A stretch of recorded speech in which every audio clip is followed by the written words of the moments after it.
Hello दोस्तों, मेरा नाम है दीपक और हम लोग पढ़ रहे हैं कक्षा 10 का जीव विज्ञान। जैसा कि आप लोग जानते ही होंगे, ठीक है ना। और हमारे चैप्टर का नाम है जैव प्रक्रम और इंग्लिश में हम इसे बोलते हैं लाइफ प्रोसेसेस। ठीक है।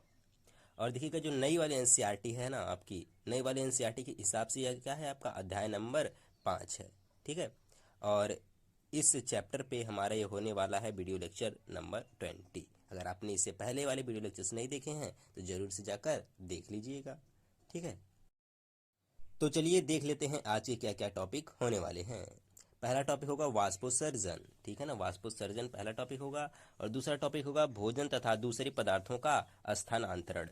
ठीक है ना, यानी कि जो भोजन बन रहा है और उसके साथ साथ जो दूसरे पदार्थ हैं उनका स्थानांतरण कैसे होता है, किनमें, पादपों में। ठीक है। तो सबसे पहले देख लेते हैं वाष्पोत्सर्जन, जिसे हम लोग इंग्लिश में बोलते हैं ट्रांसपायरेशन। ठीक है। वाष्पोत्सर्जन होता क्या है भाई साहब? पादपों के वायवीय भागों के जीवित ऊतकों द्वारा अवशोषित जल का जलवाष्प के रूप में उत्सर्जन वाष्पोत्सर्जन कहलाता है। यह प्रक्रिया रंध्रों यानी कि स्टोमेटा द्वारा होती है।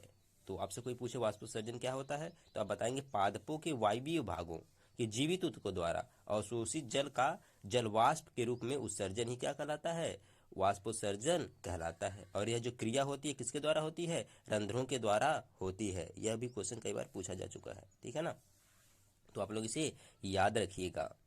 तो चलिए देखते हैं वाष्पोत्सर्जन के आवश्यकताएं या आवश्यकता, रिक्वायरमेंट्स ऑफ ट्रांसपायरेशन। ऐसे ही पूछ सकता है वाष्पोत्सर्जन के क्या लाभ हैं या इनकी क्या आवश्यकताएं हैं, क्यों वाष्पोत्सर्जन होना चाहिए। तो पहला क्या होता है, ताप का नियमन। ठीक है ना, ताप का नियमन करते हैं लोग।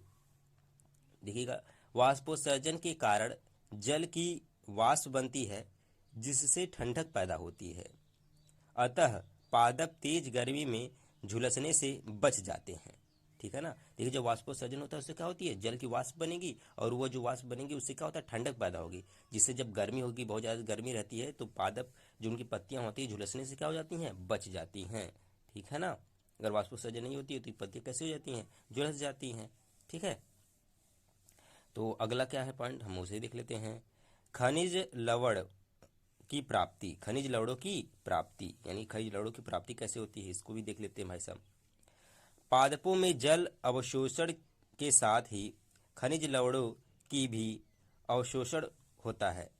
अधिक वाष्पोत्सर्जन के कारण ही अधिक जल अवशोषित होता है, जिसके साथ अधिक खनिज लवण की आवश्यकता की पूरी होती है। ठीक है ना, पूर्ति होती है। यानी कि जितना ज़्यादा वाष्पोत्सर्जन होगा उतने ही ज़्यादा जल का अवशोषण होगा और जल में जो घुले रहेंगे आपके खनिज लवण उनका भी अवशोषण होगा। ठीक है, तो ये बात यहाँ पर ऐसे ले दी गई है। पादपों के जल अवशोषण के साथ खनिज लवणों का अवशोषण भी होता है। अधिक वाष्पोत्सर्जन के कारण अधिक जल अवशोषित होता है, जिसके साथ अधिक खनिज लवण की आवश्यकता की पूर्ति होती है। यही बात यहाँ पर क्या कर दी गई है, लिख दी गई है। तो मुझे लगता है यह भी आपको समझ में आ गया होगा। चलिए देख लेते हैं अगला महत्व क्या है हमारा। तो अगला हमारा लिखा गया है रसारोहण। तीसरा नंबर वाला क्या है, रसारोहण। वाष्पोत्सर्जन के कारण चूसण दाब उत्पन्न होता है, जो रसारोहण के लिए अधिक आवश्यक है। ठीक है ना, वाष्पोत्सर्जन के कारण क्या होता है, चूसण दाब उत्पन्न होता है, जो क्या है, रसारोहण के लिए आवश्यक होता है। ठीक है, जिनको नहीं पता है रसारोहण क्या होता है, पिछले वीडियो में इसके बारे में बताया गया है। ठीक है ना। तो चलते हैं आगे, देख लेते हैं क्या दिया गया है भाई साहब। अगला है क्या, जल का वितरण, यानी कि जल को कैसे बांटा गया है। वितरण मतलब बांटना। ठीक है ना, लेकिन यहाँ पर इसका थोड़ा सा दूसरा मतलब है। वाष्पोत्सर्जन द्वारा पौधों के सभी भागों में पानी का वितरण समान रूप से होता है। ठीक है ना, ये जो वाष्पोत्सर्जन होता है इसी के कारण क्या होता है, पौधे के विभिन्न भागों में पानी का समान रूप से क्या हो जाता है, वितरण हो जाता है। जो पानी का किसे अब्जॉर्ब किया है अपने जड़ों द्वारा, ठीक है ना, उसका क्या करेगा, समान रूप से वितरण कर देगा। फलों में शर्करा की सांद्रता। ठीक है, पांचवा हमारा क्या पॉइंट है, फलों में शर्करा की सांद्रता।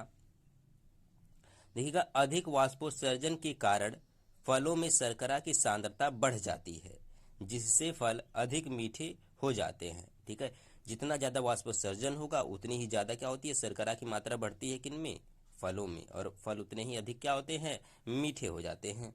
ठीक है, इस बात को भी क्या करेंगे आप लोग, ध्यान रखेंगे। तो चलिए चलते हैं अगले टॉपिक की तरफ। क्या होने वाला है? भोजन तथा दूसरे पदार्थों का स्थानांतरण, ठीक है ना। और यही लास्ट टॉपिक है। तो इसमें क्या दिया गया भाई साहब, उसके बारे में थोड़ा सा जान लेते हैं।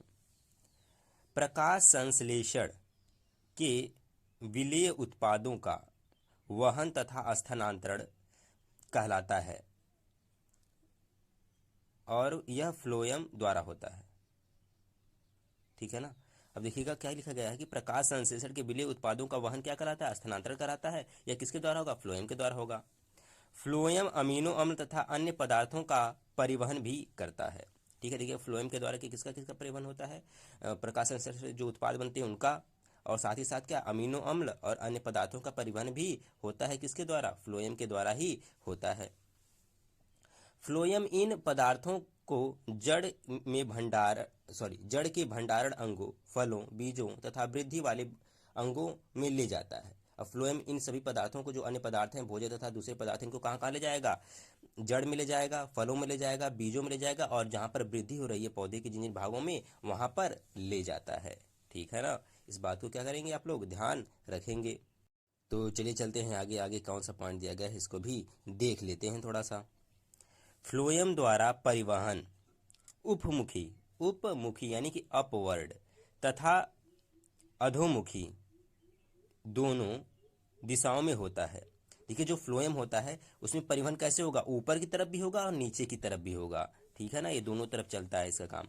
उपमुखी और अधोमुखी का मतलब यहाँ पर लिख दिया गया है। उपमुखी का मतलब क्या? अपवर्ड, और अधोमुखी का मतलब क्या? डाउनवर्ड। यानी कि जो फ्लोएम में परिवहन होगा ये कैसे होगा? यह दोनों तरफ होगा, ठीक है ना, बाई डायरेक्शनल होगा। इस बात को याद रखिएगा, बहुत ही इंपॉर्टेंट पॉइंट है ये। तो चलिए चलते हैं आगे। आगे देख लेते हैं भाई साहब, रिमार्क में एक पॉइंट, इस पॉइंट को भी क्या करेंगे? याद रखेंगे।